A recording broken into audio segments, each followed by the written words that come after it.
আমাদের জীবনে এমনও কিছু সময় আসে যখন পরিস্থিতি এমন হয় যে চুপ থাকাটা জরুরি হয়ে পড়ে। নীরব হয়ে যাওয়াটা সবথেকে বেশি উত্তম মনে হয়। আজ বলবো নীরব থাকা কেন জরুরি। যদি আমরা চুপ থাকি, যদি আমরা কম কথা বলি, তাহলে কি লাভ আছে? এমন 7টি ফায়দার কথা বলবো, যেগুলো শোনার পরেই তুমি নীরবতাকেই বেছে নেবে।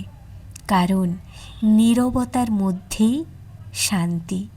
জীবনে কিছু করার জন্য অবশ্যই নীরব হয়ে যাওয়ার প্রয়োজনীয়তা আছে। দেখো, দিন শেষে তুমি তো এটা মানো যে সকলকে সব কিছু বোঝানোর প্রয়োজন নেই। যারা বুঝতে চায় না তাদেরকে বোঝাতে যাওয়া বৃথা চেষ্টা ছাড়া কিছুই নয়। আচ্ছা, জানতে ইচ্ছে করছে না যে চুপ থাকলে কি লাভ হবে? প্রথম লাভ হচ্ছে, যত বেশি চুপ থাকবে, যত বেশি কম কথা বলবে, তত বেশি তুমি তোমার কাজে মনোযোগ দিতে পারবে, তত বেশি তুমি তোমার কাজে ফোকাস দিতে পারবে। যত বেশি তুমি কথা বলো, তত বেশি তোমার এনার্জি ব্যয় হয়। আর যত বেশি তোমার এনার্জি ব্যয় হবে, তত বেশি তোমার কাজে ফোকাস কমে যাবে, আর ভুল করার প্রবণতা বৃদ্ধি পাবে। কিন্তু এর অপর ক্ষেত্রে যদি আমরা চুপ থাকি, যদি আমরা অন্যদের সামনে নিজের মুখ সবসময় না খুলি, তাহলে আমাদের এনার্জি মেনটেন রাখাটা অনেক সহজ হয়ে যাবে। চুপ থাকার মানে এটা যে তুমি নীরবে নিজেকে এমনভাবে প্রস্তুত করলে যে পৃথিবীর মানুষ তোমাকে দেখে একটু হলেও অবাক হবে, অবাক হয়। নীরবতাকে নিজের পরিশ্রমে, নিজের স্বপ্ন পূরণে কাজে লাগাতে হবে। চুপ থাকার দ্বিতীয় লাভ, অর্থাৎ চুপ থাকার দ্বিতীয় ফায়দা, শোনা এবং বোঝা, এই দুটোর মধ্যে এক বিশাল পরিবর্তন আসে। তোমার হয়তো মনে হতে পারে যে শোনার মধ্যে কি আছে? আমরা তো প্রত্যেকেই শুনি, কিন্তু শোনা এবং মনোযোগ দিয়ে শোনা, এই দুটির মধ্যে পার্থক্য আছে। কখনো কখনো সামনের মানুষটা তার কথার মাধ্যমে আমাদের কিছু বোঝাতে চায়, কিন্তু আমরা তার কথার মধ্যে আরও কিছু কথা বাড়িয়ে ফেলি, তার কথা বোঝার চেষ্টা করি না। কিন্তু তখন আমরা নিজের মুখে লাগাম রেখে একটু চুপ থেকে সেই কথায় যদি গুরুত্ব আরোপ করি, তখন সিচুয়েশনকে বোঝা অনেক বেশি ইজি হয়ে যাবে। পরিস্থিতি, তার কথার মধ্যে কি সে বোঝাতে চায়, সেই পরিস্থিতিটা বোঝা আমাদের খুব সহজ হয়ে যাবে। সে কি প্রকাশ করতে চায় সেটা আমাদের কাছে অনেক বেশি ক্লিয়ার হয়ে যাবে।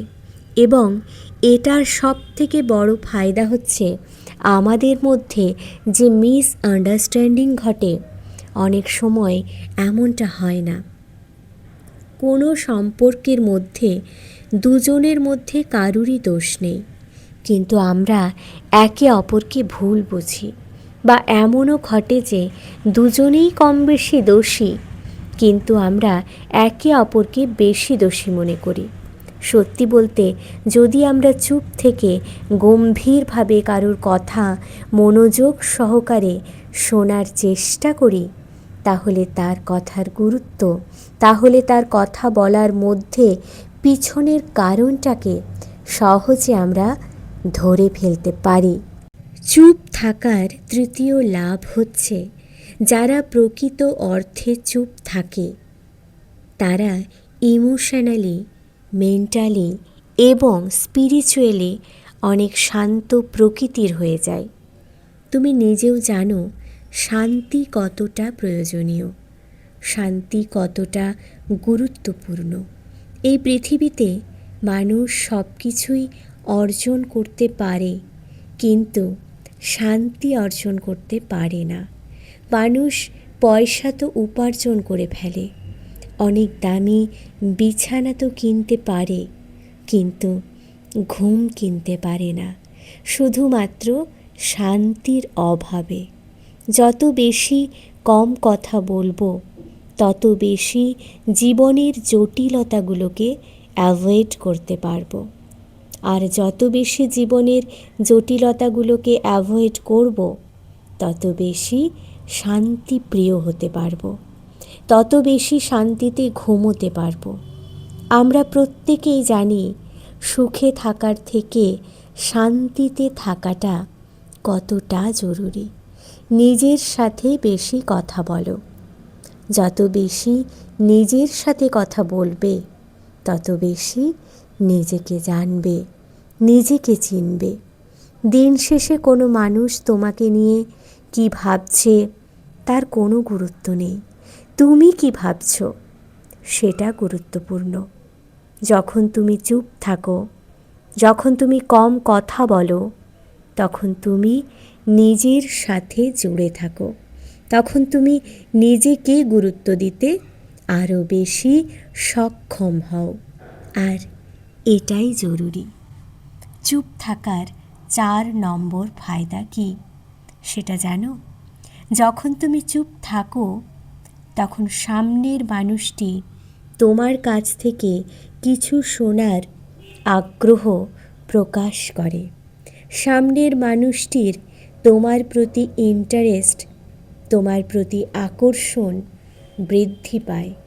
যখন তুমি কোনো ভিড়ের অংশ এবং সেখানে তুমি সবথেকে কম কথা বলো, তখন তুমি কিছু বলতে শুরু করলে সামনের মানুষগুলো গুরুত্ব সহকারে শুনবে, কারণ তুমি কম বলো। তুমি তোমার আশেপাশে এমন অনেক মানুষ দেখেছ যারা অতিরিক্ত কথা বলে, প্রয়োজনের থেকে বেশি কথা বলে, যার ফলে তারা অন্যদের কাছে অবহেলার শিকার হয়, যার ফলে তাদের নিজেদের কাছে ছোট মনে হয়। আবার এমনও কিছু মানুষ দেখবে যাদের কাজই একে অপরকে নিয়ে সমালোচনা করা, একে অপরের নিন্দে করা, একে অপরের নেগেটিভ সাইড নিয়ে চর্চা করা, না জানি আরও কী গসিপ।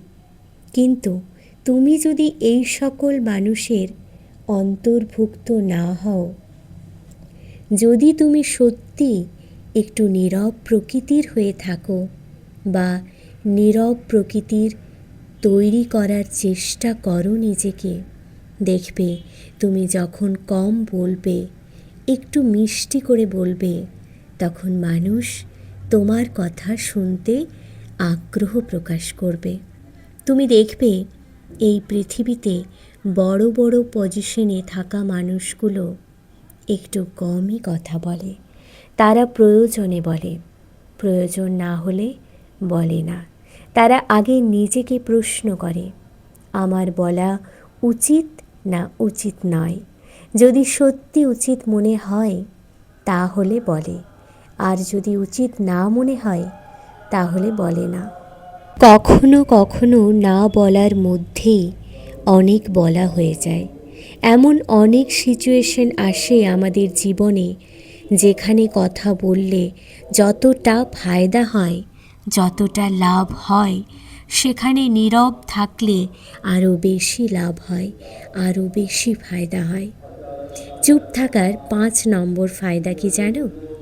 তুমি চুপ থেকে অন্যদেরকে মোটিভেট করতে পারো। এমন মনে হচ্ছে যে চুপ থেকে কিভাবে মোটিভেট করতে পারবো? নীরবতার মাধ্যমে কি অন্যদেরকে মোটিভেট করা সম্ভব? হ্যাঁ, সম্ভব। নীরবতাকে অবলম্বন করে নিজের কাজে গুরুত্ব দিয়ে নিজের স্বপ্নকে হাসিল করা সম্ভব, নিজের লক্ষ্যে দ্রুত পৌঁছানো সম্ভব। যখন গোটা পৃথিবীর নেগেটিভিটি থেকে দূরে থেকে চুপচাপ নিজের কাজে গুরুত্ব আরোপ করবে, তখন তুমি তোমার লক্ষ্য পূরণে দ্রুত সফল হবে। একটা কথা মনে রাখবেন, মানুষ শুনতে নয়, দেখতে বেশি পছন্দ করে। যখন আমরা আমাদের নিজের কাজ দেখাতে পারবো, তখন মানুষকে মোটিভেট করাতেও পারবো। যখন তুমি কোনো বিষয়ে এক্সপার্ট হয়ে যাবে, তখন লোক তোমার থেকে শিখতে চাইবে, শিখতে আসবে তোমার কাছে। সত্যি বলছি, চুপ থাকার মাধ্যমে নেগেটিভ সমাজ, নেগেটিভ কথাবার্তা, নেগেটিভ এনভায়রনমেন্ট থেকে নিজেকে দূরে রাখা যায়। 6 নম্বর লাভ। এবং এই লাভ তুমি তখনই পাবে যখন তুমি চুপ থাকবে, যখন তুমি কম কথা বলবে, তোমার ক্রিয়েটিভিটি বৃদ্ধি পাবে। এখন প্রশ্ন তুমি করতেই পারো যে কিভাবে।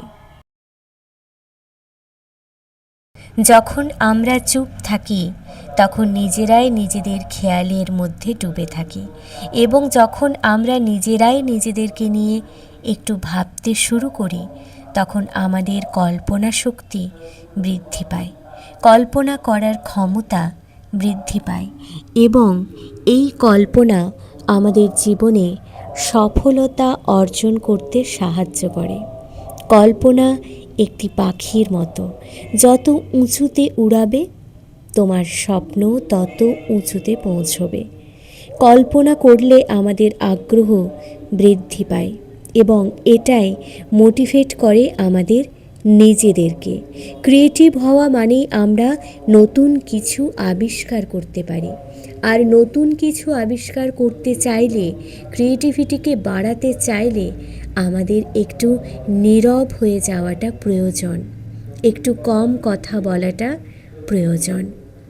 চুপ থাকার 7 নম্বর লাভ। আমরা অনেক ন্যাচারালভাবে জীবন যাপন করতে পারবো যদি আমরা চুপ থাকি। তুমি দেখবে যখন আমরা ছোট ছিলাম তখন আমরা কত দ্রুত খুশি হয়ে যেতাম। একটা চকলেট, একটা সামান্য খেলনা আমাদের খুশির কারণ ছিল। ছোট ছোট কারণে আমরা কত খুশি হতাম।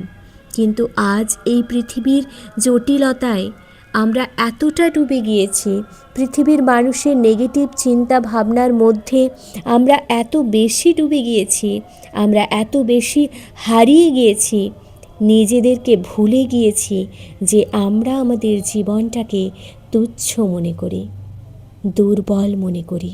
কিন্তু সত্যি বলতে, আমরা যদি চুপ থাকি, এই সমস্ত গসিপ, এই সমস্ত নেগেটিভিটির মধ্যে না থাকি, তাহলে অনেক সহজ ও ন্যাচারালভাবে জীবনযাপন করতে পারবো আমরা।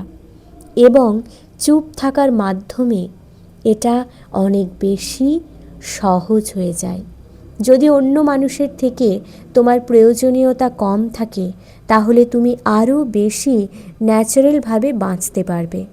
নিজের জীবনের নেগেটিভ দিকগুলো জানা ও সেগুলোকে বের করে দেওয়া, এটি হলো সবচেয়ে বড় পদক্ষেপ নিজের ইমোশনকে কন্ট্রোল করতে। যখন তুমি তোমার জীবনের খারাপ অভ্যেস জানতে পারবে এবং সেগুলোকে জেনে ছেড়ে দেবে, তখনই তুমি তোমার অতিরিক্ত আবেগ ও ইমোশনকে কন্ট্রোল করতে পারবে। যেখানে নেগেটিভ লোক, নেগেটিভ পরিবেশ পাবে, সেখান থেকে তুমি দূরে সরে যাও। সেই নেগেটিভ লোকগুলোকে এবং নেগেটিভ পরিবেশকে তুমি ত্যাগ করো। দেখো, অনেক ইজিভাবে, অনেক ন্যাচারালভাবে তুমি তোমার জীবনটাকে কাটাতে পারবে। তুমি তোমার আবেগকে, তুমি তোমার ইমোশনকে কন্ট্রোল করতে পারবে। আর এটা চুপ থাকার ফলেই সম্ভব। আমি আবারও বলছি, কখনো কখনো জীবনে এমন অনেক পরিস্থিতি আসে যেখানে চুপ থাকাটা অনেক বেশি জরুরি তোমার কথা বলার থেকে। নীরব থাকাটা অনেক বেশি প্রয়োজনীয় তোমার কথা বলার থেকে।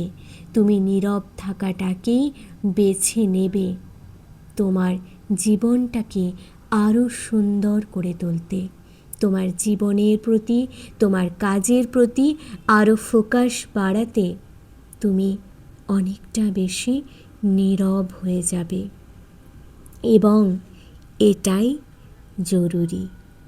তাহলে আজ থেকে কি করবে? নীরব থাকবে তো? এমন অনেক পরিস্থিতি আসবে যেখানে তুমি নীরব থাকাটাকে বেছে নেবে। নীরব থাকলেই তুমি নিজেকে খুঁজে পাবে, নিজের স্বপ্নকে খুঁজে পাবে, নিজের স্বপ্নকে ঘিরে, নিজের ক্রিয়েটিভিটিকে ঘিরে বাঁচতে পারবে, ফোকাস করতে পারবে। তুমি তোমার কাজে মনোযোগী হয়ে উঠবে। কখনোই তুমি তোমার পুরোপুরি এফর্ট তোমার কাজে দিতে পারবে না যখন তুমি অন্যদের নিয়ে বেশি ব্যস্ত থাকবে, অন্যদের কথাবার্তা নিয়ে, অন্যদের জীবন প্রণালী নিয়ে, অন্যদেরকে নিয়ে এবং অন্যদের ভাবনা চিন্তায় যত বেশি মগ্ন থাকবে, তত বেশি তুমি তোমার নিজের থেকে, তুমি তোমার নিজের কাজ থেকে, তোমার নিজের স্বপ্ন থেকে এবং তুমি তোমার নিজের থেকে নিজেই অনেকটা দূরে হয়ে যাবে। এবং একটা সময় গিয়ে তুমি এটাই ভাববে, আমি এটা কেন করলাম? আমি এটা না করলে আজ আমি সফল হতে পারতাম। ভিডিওটি ভালো লাগলে অবশ্যই লাইক করো, কমেন্ট করো, শেয়ার করো। এরকম আরও ভিডিও পেতে চাইলে চ্যানেলটি অবশ্যই সাবস্ক্রাইব করো। টাটা। আবার দেখা হবে একটা নেক্সট ভিডিও নিয়ে, এই রকমই সুন্দর ভিডিও নিয়ে। আমার কাজ তোমাদেরকে মোটিভেট করা। আমার জন্য একটা মানুষও যদি ডিপ্রেশন থেকে বেরোতে পারে, আমি তাতেই খুশি। টাটা।